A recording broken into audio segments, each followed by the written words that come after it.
So time to have a look through the papers again. This morning I'm joined by journalist and broadcaster Benjamin Butterworth and Chief Executive of International Marketing Partners, Alison Stewart-Allen. So welcome back to both of you. The story dominating the papers with a load of coverage, as you would imagine, is the Princess of Wales's cancer diagnosis, which she announced last night.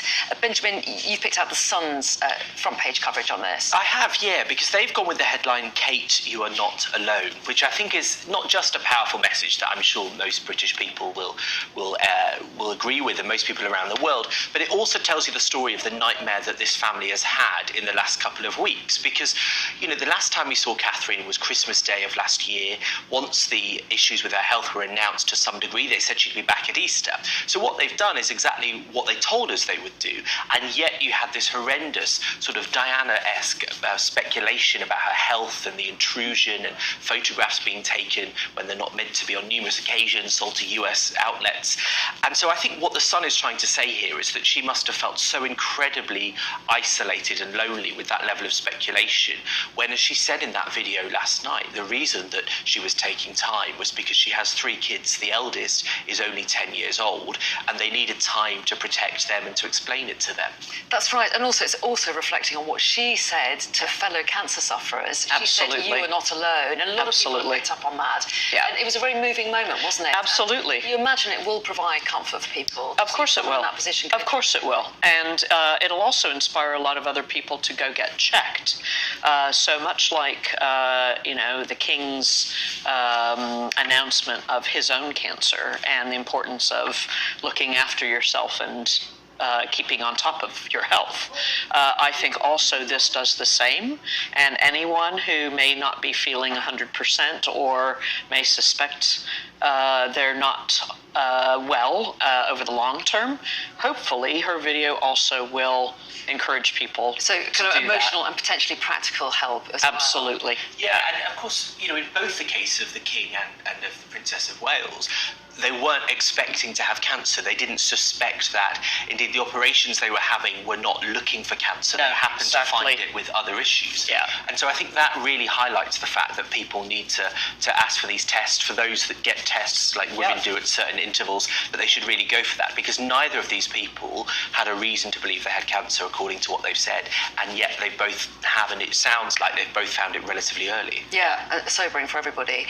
Yeah. Front page of the Telegraph, you mentioned all the speculation that has been going on online.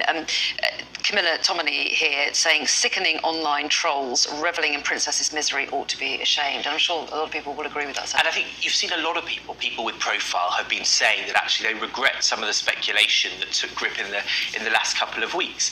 You know, you had the issue where she was photographed alongside William at the farm shop, but then it took hold online, this ridiculous suggestion that it wasn't really Catherine. You've had the speculation about the picture, which was obviously edited. And I think actually this is not just a story about the health of the royals. It's also raising question marks about where they draw the line in terms of how much they let the public into private issues. Actually, the fact that the King, and Catherine have disclosed their cancer diagnosis is not necessarily what would have happened a generation ago. I suspect it's not. So there's the question there of how much they can control the narrative on health issues like this compared to before. But also I think it's a reminder that, the way we've treated the royals of having a step back for the last 30 years seems to have got out of control again.